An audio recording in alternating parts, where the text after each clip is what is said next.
Sadie, I am so excited to have you on here and to be able to chat with you about your music. And you just released your new single, Just Because. What inspired that song? Hey, I'm super excited to be here as well. That song is definitely another sad one. My third, the third song, and it's also sad, but this one for me is like more a song of like self-love almost. And I was with some friends last night and they were like, Just Because is your sassy song. Cause it is kind of like, just because I miss you doesn't mean I want you back. And it was me kind of, I guess, taking my power back and being like, just because I'm really sad and just going through a really, really hard time doesn't mean that you win, I guess, like to this person that like had treated me really badly. And so I'm super happy with how it turned out. And like I used to listen to it all the time. And because I was going through this breakup and it was really hard. And I would just listen to it to remind myself, like, just because I'm feeling these things doesn't mean they're like who I am. Like it's just feelings. And so it was nice to have that. And I'm super happy it's out now for other people to like listen to when they're overwhelmed. Oh, for sure. And when you were saying that too, I was thinking back at your previous releases, like What Are You Doing Now? And the Locksmith too. And I think I don't know if it was intentional. I was curious that like those your What Are You Doing Now was very much like reliant on another person, where Locksmith and this single are very like, I'm taking my power back and kind of doing my own thing. Was that something that was intentional or just coincidental or? It's never like, I'm never super intentional just because I like don't have the headspace to be like thinking about too many things. But I do think it's like definitely a reflection of my growth, I guess, and like where I've been growing emotionally and everything, to be like just trying to not, yeah. I feel like everything, not to be like that girl, but like everything is a reflection of yourself. And that's something that I think about all the time. And so I think it reflects in the music as well. Like, or I don't know. Yeah. I think. Yeah. Yeah. I totally understand that. And I would love to talk more about your writing process too. I know with this single that you co-wrote it with Griff Clausen and Shy Martin. And how did you get connected with them? And what was the writing process like for this single in particular? Yes. Oh my gosh. So I love Griff Clausen and Shy Martin. And I actually found both of them through their artist projects, which I think is cool. Yeah. And I'm like such a fan of both of them. And me and Griff had been working together for a while, like almost a year, because me and him did Locksmith together. And then me and him both love Shy Martin. And then someone set up this session for her and me and Griff to do, the three of us. And she was visiting from Sweden, and it was the only day that we could do it. And it was the best day ever. Like, I can't even express how magical it was. She's just brings this stable, calm, just brilliant energy to the room. And she's just so kind as well. And me and Griff are friends now, of course, because we've been working together, and she just came in so effortlessly and we all clicked, and they're just, both of them, they're just the best. Yeah, well, I think it's great to have that sort of relationship with your co-writers, because I think it reflects in the music too, and how easy it is, and the lyrics. And speaking of, this song in your previous releases are very confessional, and they pull from a lot of your own experiences. And I'm curious how you go about selecting what you're going to write about, and also finding that confidence, especially writing with other people, to be so vulnerable in the lyrics. Yeah, it's definitely such a weird concept to like show up to like a hangout, because it doesn't feel Yeah. like we're here to work. Like we do it just in Griff's house. His studio is just in his house. So it's like, okay, we're all just gonna hang out, and then but let me just like rant for like a long time, and then also, so like with this, like I showed up and I was I had just gone through this breakup and I didn't want to write about it. I was like, he doesn't deserve it and blah, blah, blah, blah. And I was going on this rant. And then I think I said something like, and just because I miss him doesn't mean I want anything to do with him. And then I think Griff was like, picks up a guitar and he's like, just because I miss you. And then the song just like happened. I was like, what the hell? And we're just like writing it, and it like happened so fast. But it definitely took, they like had to hold that space for me to be so vulnerable, to talk about my feelings, even though I really like wasn't in the mood to be like talking about it. But for some reason, as soon as I showed up, it was like Shy and Griff. It was just that song was meant to be born that day. And it was definitely a very special experience for sure. Oh, I'm sure. And so Just Because we talked about a little bit earlier, but is one of the follow-ups to your debut smash, What Are You Doing Now? And when you posted it, did you expect What Are You Doing Now to go as viral as it did? No. No, I definitely didn't expect anything. I mean, when I posted the first video for What Are You Doing Now, I didn't really have any followers on TikTok. It was my first time posting a demo on my account. And yeah. And then all of a sudden it just became this thing that would never, I mean, it was crazy. And I never expected that at all. I still like don't believe that happened. Like still am convinced that wasn't real, because it was just so random. And like, I don't know. The internet's weird. It's just weird that all of that was just online, and how does that happen? Oh, absolutely. And you were talking about how like Griff was able to grab different things from like what you were talking about. And I'm curious too, with the duets that you were seeing with that song, did those duets inspire you at all as a songwriter to see how somebody else was interpreting your melodies and the lyrics and the storyline that you were starting to create? Yeah, that whole open verse challenge was super inspiring. I cried at multiple of them, just because it's so crazy to see people creating their own, like adding in their own experience to your experience, because that song was very personal and like real. And I was still like feeling all the things that I was writing about in the song. So when like seeing other people sing their own lyrics that I totally related to, because they were based on like this song that was so true to me, I would just cry all the time. And it was so inspiring, everything. Even if it was a comedy bit on top of it, it was like, whoa, how did you think of this? And it was so fun to see people get creative with it. It was so fun. That was my favorite part, for sure. Oh, I loved following along. I remember it popping up on my For You page, and I loved your little spoon microphone too. But like, it was so cool to see it start and evolve, and who jumped on it. Like Lil Yachty, like what was that like to see him? Oh my God. That was so crazy. I know. And also, yeah, what? And then actually a few months after that, I was going through my DMs, because I'm notoriously a really bad texter and a really bad DMer.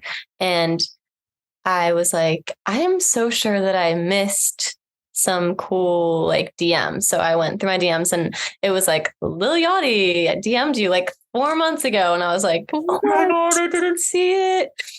And I responded, and then he responded back like, LOL, like, took you a second to respond.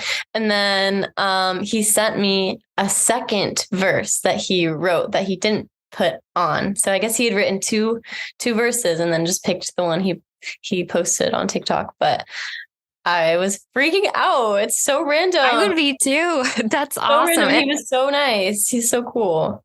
That's awesome. And it's cool too that like not only was he inspired enough to write one verse, but to write two. It's insane. Like, I don't even know. How cool is that? Yeah. So crazy. Literally insane. Yeah. And I know that was your first initial release, but I know I was reading that you've been writing since you were really little. What first got you into music? See, like, I have no idea. I don't know why I started writing songs because no one in my family is musical. And when I asked my mom about it, because I don't remember my first song, like, according to my family, like, before I could even talk, I was just making up melodies and stuff. And then once I could talk, I was making up songs. And I remember making my sister write down the songs for me because I couldn't write yet because I was like 3. And then I started taking piano lessons. And then that's when it was able to feel more legit because I was writing the chords and the songs. And then I was in kindergarten at that point. I was learning how to write. So I still have them. I still have all my songs that I wrote in elementary school that are so funny. And they're just about my friend fights on like the playground, like the drama. And then like all my songs from middle school and then high school. It's really fun to see the development of what I like to write about. But yeah, I don't know why I started writing. It was just always like my favorite thing to do. And I would just come home from school and it'd be the first thing I would do. And I would just be in my room for hours. And my parents are like, what is she doing? And I didn't tell anyone because I thought it was embarrassing. And then eventually people were talking about college apps at this point, like senior year, junior year. And I was like, oh, I really don't want to go to school for business. But I was telling everyone that I wanted to go to school for business because no one knew I wanted to do music. And then I kind of like came out almost. I was like, I like to write songs. And then thankfully I got into NYU and could do it for real. But yeah, that was my story. But it's so funny that like now being a singer and out there, but like as you're little, the fact that you were embarrassed by it or like hid it is so funny, that evolution. And I was also curious, those lyrics that you have written down, have they inspired any of the lyrics of your songs today? Or have you found it like craven?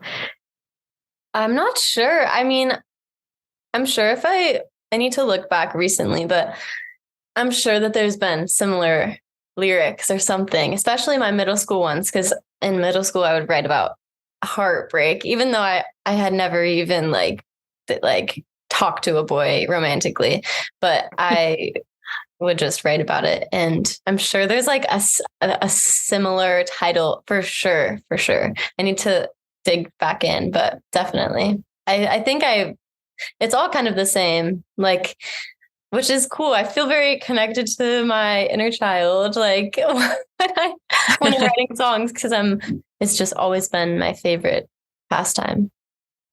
And when you're writing, do you find it like, even as you were growing up, as like kind of an escape and cathartic for you? Yeah. Oh my gosh. Yes. Because really, only so recently was I writing songs thinking people might hear this. But before that, my whole like other 19 years of life, I was just writing songs to make myself feel better. And I still try to just write songs to make myself feel better. But obviously I know like deep in the back of my mind that people might hear this. But before, I had no idea anyone would ever hear a song. And I think there was something really cool about that. it was solely just to feel better. Well, that makes me think too. So your debut, the What Are You Doing Now? When you wrote that, it was before virality and everything. Is there anything in that song that you're like, ooh, like I wish I didn't put in there, or like do you feel like you were more vulnerable in that song than your songs going forward, or you're just kind of like, I'm still, luckily, I will say I am still very protective of my writing process and the writing process. And I still hold myself accountable for being as honest and vulnerable as possible, even though it can be so embarrassing. And I'm always like, oh, I shouldn't have said that because now this person's going to hear it and it's annoying. But my favorite part of my songs is looking back and being able to say, oh, I remember exactly why I said that because this happened that week. It's my favorite part. It's so anecdotal and it's so fun to have the middle school songs. And I just want to be able to look back at my life when I'm old and listen to the songs and have it be so true to myself. So the songs I'm writing now I'm still saying things that I say, oh, I maybe shouldn't have said that because that's a little too personal, but I think it's worth it. But definitely What Are You Doing Now? I'm like, oh, that's super real, super real. but we love it. We love it. So it was so worth it. Yeah. And so next up, I have kind of a fun question for you. If you could set fans up in the perfect environment to listen to Just Because or any of your music, what do you imagine it looking like? Whoa, that is a fun question. My favorite way to listen to music is in the car or just headphones walking around, just walking somewhere, anywhere.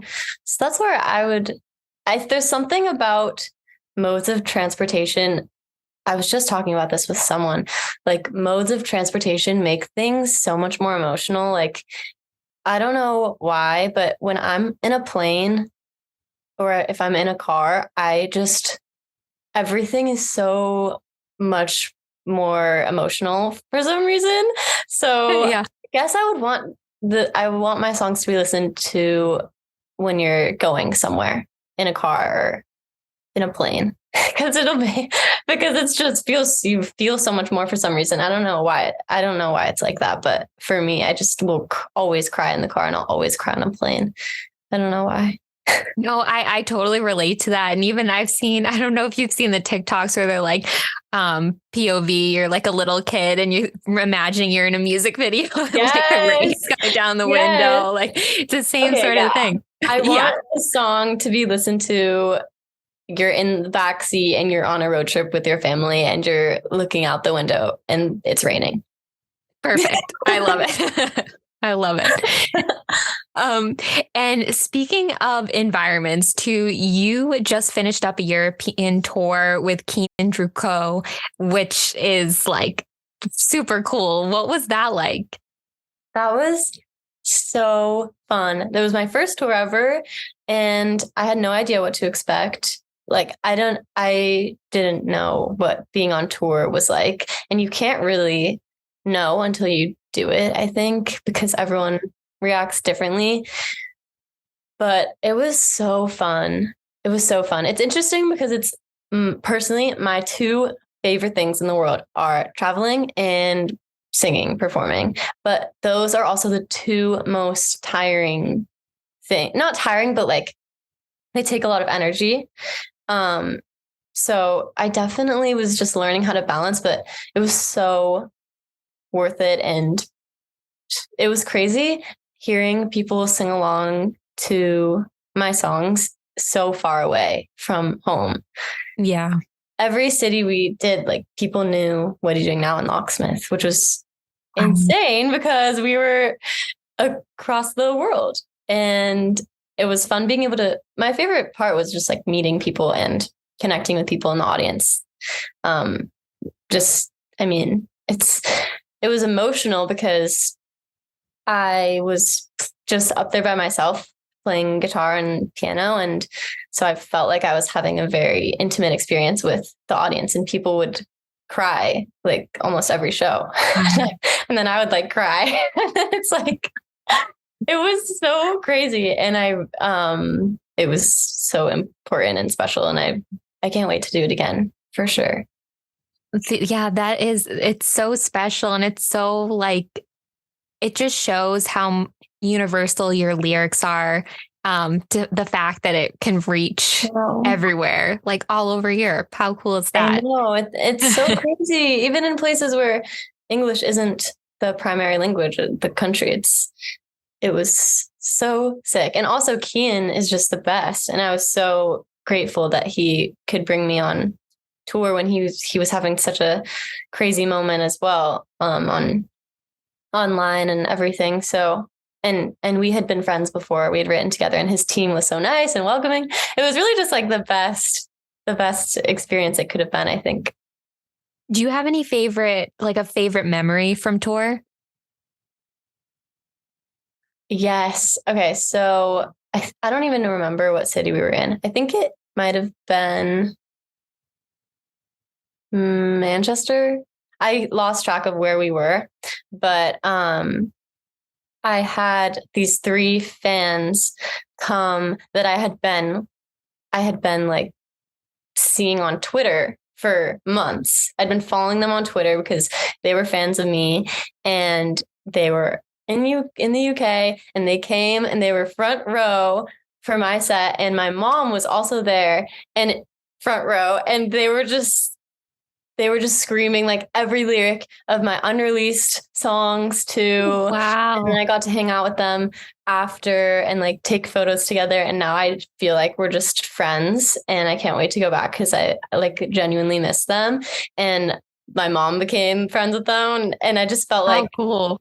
I felt like, because it can get kind of lonely when you're just moving place to place and you see a bunch of people for 30 minutes and then you just go back to your car. And it was kind of weird at times. And then to be able to see these familiar faces, like these online friends, that was my favorite memory, I think. But there were so many favorite memories. I remember the first kind of bigger show we did was Amsterdam, and it was like 1,500 people, and I'd never performed in front of that many people, and I was so nervous on stage, and I kept messing up, and the piano was like malfunctioning, and everyone was being so nice to me. And then I started singing my song, and it's this unreleased song I have called Lights On. And I was really nervous that no one was going to like it. And then everyone put their lights up and like did that. And then for a lot of the shows after that, when I would play that song, people would put their lights up because it's called Lights On. and it was so beautiful to see that many people. I'd never seen anything like that. When you're on stage, it's crazy. It's crazy. That's so awesome. Very cool. And what can all those fans look forward to next? Definitely so much more music. Right now I'm finishing so many songs, like production wise, just so that they can come out soon. And I'm super excited to have more than 3 songs out soon. Yeah, definitely more music. And once the songs all come out, a tour will for sure happen. And then that'll be the best. Very exciting. And where can everybody follow along and see what you're up to?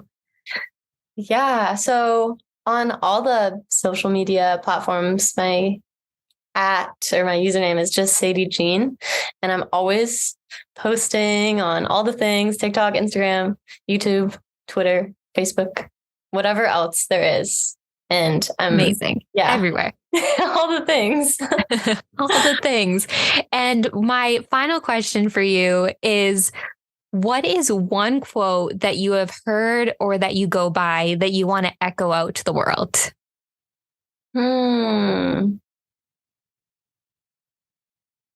That's a good one. I guess the first thing that came to my head was just what's meant to be will be. I love that one. I think it takes the pressure off of life to just say that if it's meant to be, it'll be. Think it's great. What is that? C'est la vie, right? Yeah, c'est la vie. C'est la vie. Well, Sadie, I am so excited to have been able to talk to you and listen to all your music. And I can't wait to see what comes up for you next. Yay. Thank you so much for having me. This was so fun.